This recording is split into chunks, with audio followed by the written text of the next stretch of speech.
Carolina, sou repórter da Super e eu estou aqui com o nosso editor, Bruno Garatoni, nosso diretor de redação, o Verci, para conversar sobre a reforma trabalhista, um tema muito polêmico, ontem foi aprovado na Câmara e, bom, vamos lá. Eu acho que tem um ponto quando a gente vai discutir reforma trabalhista e tudo mais, acho que é o seguinte, existe um maniqueísmo aí tal bem grande quando você vê os debates na rua, no ônibus, no bar ali e tal, tipo, principalmente dentro de universidade e tal, e entre sindicatos e tudo mais. Você tem uma parte maniqueísta ali que eu acho o seguinte, que você parte da premissa de que qualquer empregador é um explorador em potencial, de que qualquer empregador ali, de que a função do empregador é fazer um mal, que a função do empregador é ter escravos e que você precisa de um paizão, que é o Estado, seu amigo, que vai impedir que esse ser do mal, que ele te explore e tal. Essa é uma visão infantil, da qual muitos professores, grandes acadêmicos compartilham, né? Eu não acho eles grandes. Porém, a gente tem um outro ponto ali. A visão que é oposta a essa visão mais infantil, mais maniqueísta, é uma visão mais liberal do mundo. Essa visão mais liberal, ela pega e defende que o mercado resolve qualquer desarmonia do mundo sozinho, né? Que o mercado equilibra tudo, que ele tem um jogo de interesses ali, que o mercado equilibra. E essa também é uma visão ingênua, porque ela simplesmente ignora a natureza, não só a natureza humana, como qualquer tipo de natureza, né? A natureza que começou há 4 bilhões de anos entre células pequenininhas que disputavam espaço no oceano primordial. A lei entre essas moléculas pequenininhas que disputavam espaço no oceano primordial e que continua hoje entre as pessoas que disputam espaço, né, no Terminal Pinheiros aqui embaixo, né, tal, e disputam cargos nas empresas e tudo mais. Essa lei continua valendo. Essa lei, ela é muito ali naquela linha de quem pode mais chora menos. Então, quem tem influência no Congresso, quem compra congressista, né? Esses caras têm algumas vantagens aí. Mas de certa forma, se a gente pensar, se a gente aplicar essa pegada evolutiva para a teoria social e falar quem está mais adaptado vai sempre mandar mais, a gente acaba caindo no primeiro modelo infantil, que é se deixados soltos, a gente precisa intervir, porque senão o mais forte vai acabar ocupando espaço demais. O ponto ali, né, então, é a gente tentar entender qual que é a intervenção saudável aí no meio. No mundo capitalista ali tal, mais maduro, né, você tem mais monopólios do que você tem no Brasil até, que é um país capitalista menos maduro, né? Você vai para a Inglaterra, é uma rede de farmácia só, porque ela cresceu e comprou todas. O Estado deveria entrar e impedir essa farmácia crescer tanto? Talvez não, ou talvez sim, ou a gente realmente faz sentido que exista algum meio. Eu não acho que exista uma fórmula mágica. Se eu soubesse, também, né? Soubesse, eu não estava aqui, estava escrevendo um livro sobre isso, né? Que seria uma resposta que ninguém tem na humanidade. Né? Só um minutinho, só falando em resposta, quem tiver pergunta, mandem aqui, a gente está acompanhando e a gente vai ir tirando dúvidas. Uma pergunta legal aqui do nosso amigo Lucinaldo da Costa ele pergunta, a culpa de tudo isso é devido a uma gestão deficiente? Que vocês acham? Eu não sei. Quer colocar um ponto aí? Então, depende do que é tudo isso, né? Se a gente estiver pensando na justificativa do governo a gente precisa disso para melhorar a economia, daí o que é a gestão deficiente? O que causou o problema que a gente tem na economia? ou se o problema da reforma é uma gestão deficiente. A gente precisa... depende muito de como você enquadrar tudo isso. Acho que o principal é entender se é a gestão deficiente dentro da empresa, se é a gestão ineficiente do Estado. Manda a sua pergunta, manda mais detalhes da sua pergunta, Lucinaldo, que eu acho que é uma pergunta boa. Teve uma outra que antes do Walter... A quem favorece mais a reforma trabalhista? Aos empresários ou à população? Legal. A longo prazo, uma reforma, você deixar a CLT mais enxuta, você deixar a CLT menos carregada, a longo prazo, tenderia a ser melhor para a população. Porém, num primeiro momento, você enxugar a CLT, você está... É algo de interesse dos empresários. A gente sabe em que momento que uma CLT enxugada vai poder gerar mais empregos, por exemplo? Não, a gente não sabe em que momento isso pode acontecer. Isso depende de outros fatores também, tipo crescimento da economia, tudo. Sim. Né? Que talvez seja até o principal, né? Claro. O mais importante. Porque você tem que... Tipo assim, a gente fala, crescimento da economia, como se fosse...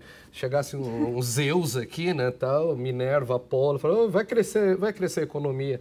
Né, tal, tipo, não, para crescer a economia você precisa ter leis trabalhistas que não tornem um ato de heroísmo você contratar alguém pela CLT. Né? Você precisa facilitar um pouco a vida de quem contrata. E a gente não está falando só, ali tal, tipo, a gente está falando dono de boteco mesmo, sabe?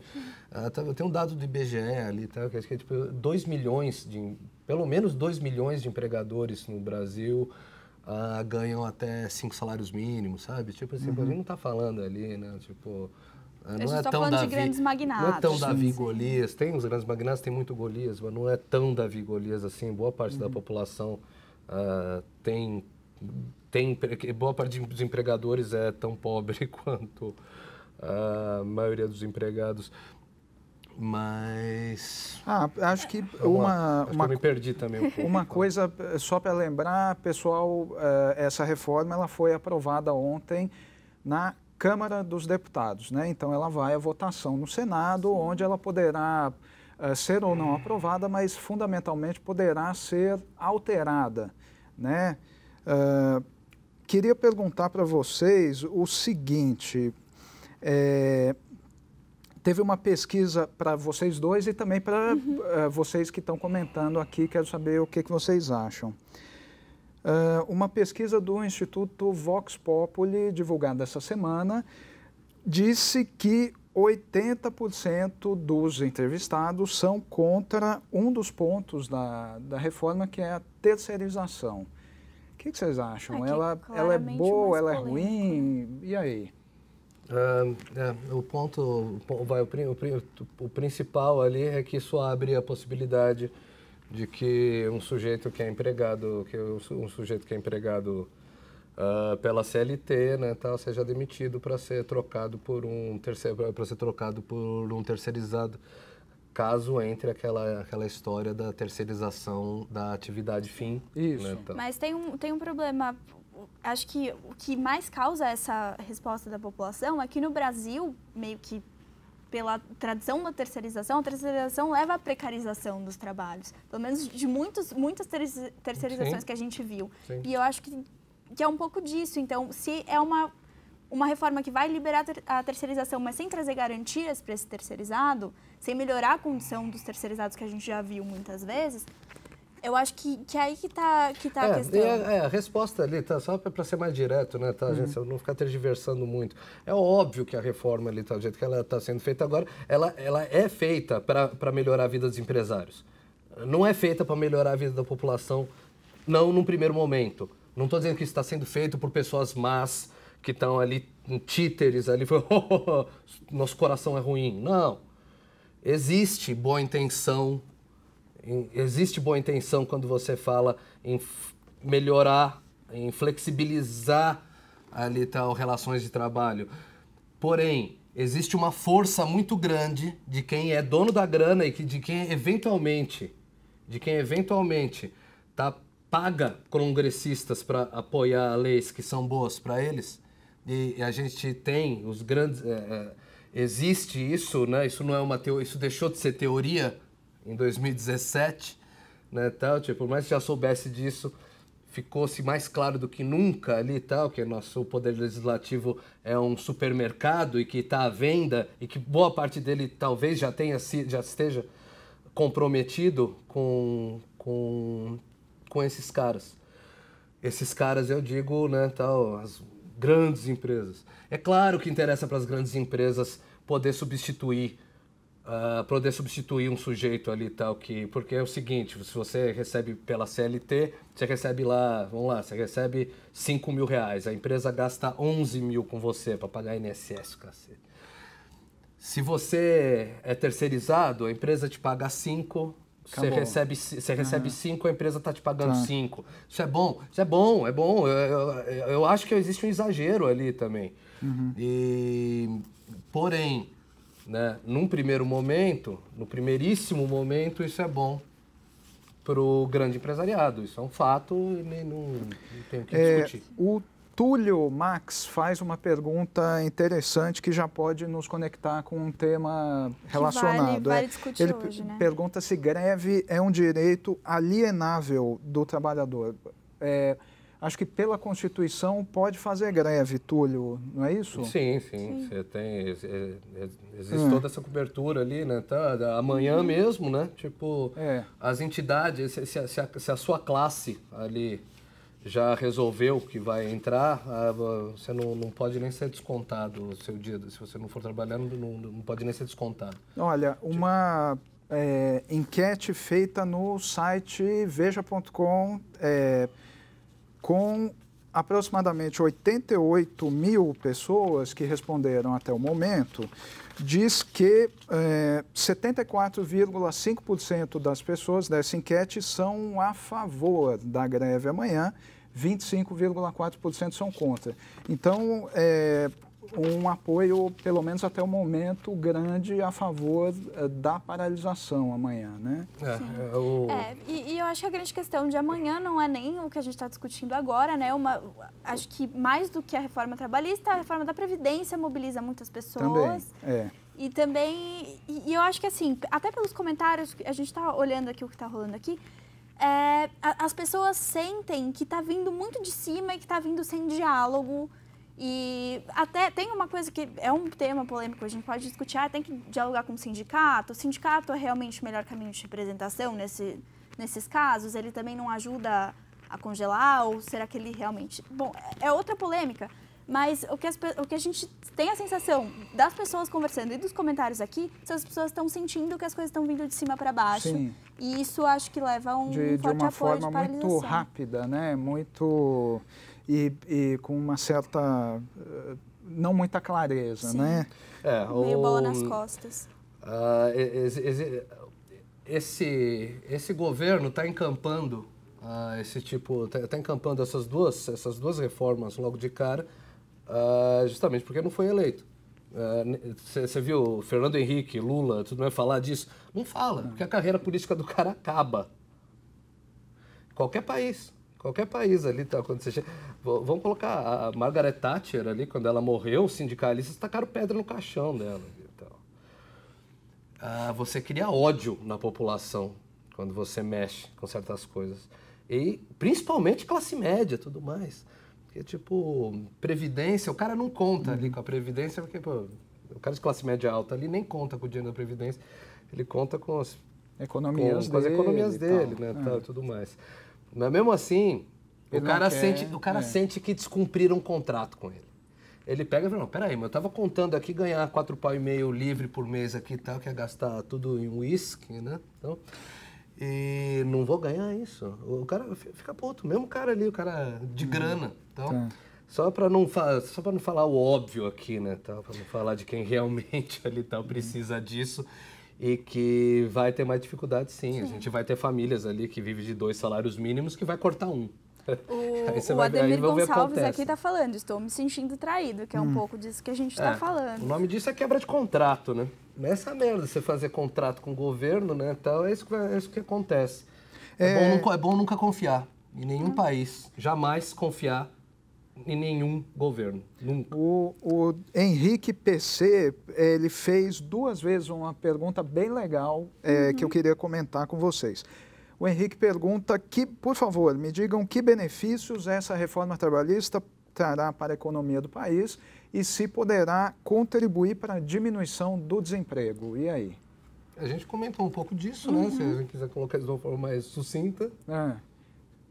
Sim, não. Sim, a longo prazo. Espera que sim, exato. As pessoas não estão fazendo isso para aumentar o desemprego, estão na esperança de que diminua. Não é um grande crime ali e tal, né? Tipo, é uma tendência. Existe isso mesmo, existe no resto do mundo ali e tal. Tipo, existe a intenção ali de que no longo prazo isso seja benéfico ao país, porque aí a gente vai querer abrir a empresa aqui.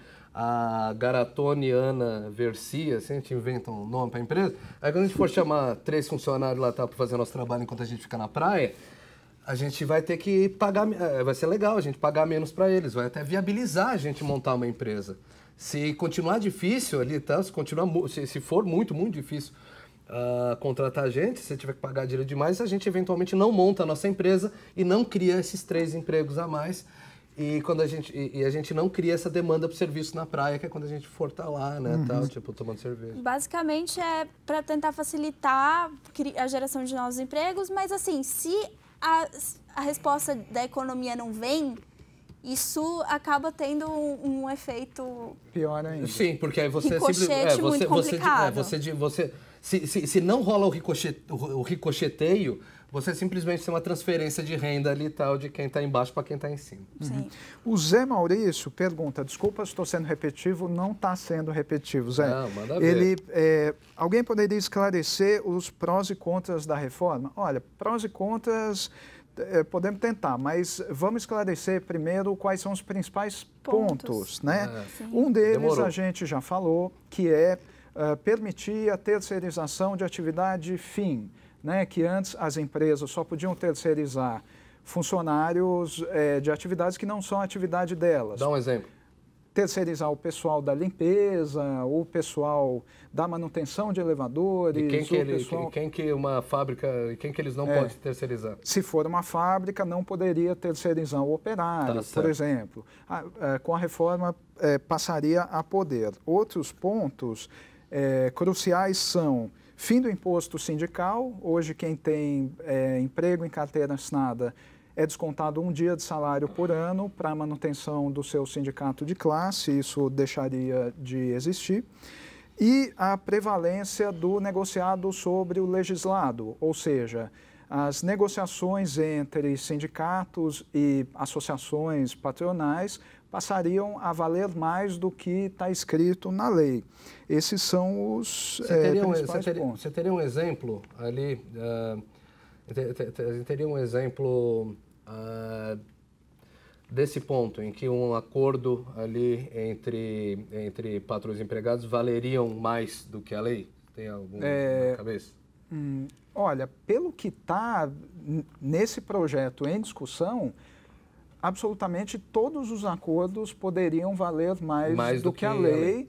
Acho que exceção feita a coisas pontuais, como não recolhimento do FGTS, teria que continuar a recolher. Você tem alguns limites ali, né? Teria alguns limites. Parece que então fica liberado, por exemplo, ter um acordo que permita que permita que a pessoa trabalhe por 12 horas sem que nenhuma dessas horas conte como hora extra. Isso é uma coisa que não existe hoje. Hoje você pode trabalhar 12 horas, mas você ganha como hora extra. Talvez, acho que as 4 a mais das 8 normais, você ganha em dobro. Tal, mas nessa daí, eu acho que assim, um ponto que nem está muito escrito aí, eu fiz até um post sobre isso agora há pouco, que você para tentar entender ali, tal, tipo, essa parte do acordado sobre o legislado. Então, por exemplo, uma coisa que é bastante comum entre quem trabalha de carteira assinada, chegar no fim do ano, você tem um dissídio ali, tal, que paga, que aumenta teu salário para repor a inflação. Isso é nebuloso na CLT atual, assim, sabe? Não é um negócio simples. O sindicato vai lá, conversa com o sindicato de empregados, conversa com o sindicato patronal e tenta chegar num ponto. O que você tem ali, aí quando não chega num ponto, geralmente o sindicato dos empregados ele vai para a justiça. ele vai para a Justiça do Trabalho. Aí a Justiça do Trabalho pega e fala, ah, patrão, você vai ter que pagar a inflação dos empregados aqui. É isso que acontece todo ano. E geralmente acaba com o sindicato patronal fazendo um acordo, meio de parcelar aquilo que a justiça mandou. Não, exato, para facilitar as coisas, mas no fim das contas, ali, o empregado acaba recebendo, acaba tendo a inflação, ou boa parte dela, né, tal, tipo, de volta. Mas, nesse caso, nem está na lei trabalhista ali, tipo, acabar com o dissídio, não existe isso. Isso é conversa entre a gente, né, entre patrão e empregado, e vai continuar sendo. Só que você vai criar um clima ali, você vai criar um clima no judiciário. Você vai criar um clima na própria justiça do trabalho a dizer ali, tá? Falando, não, peraí, mas...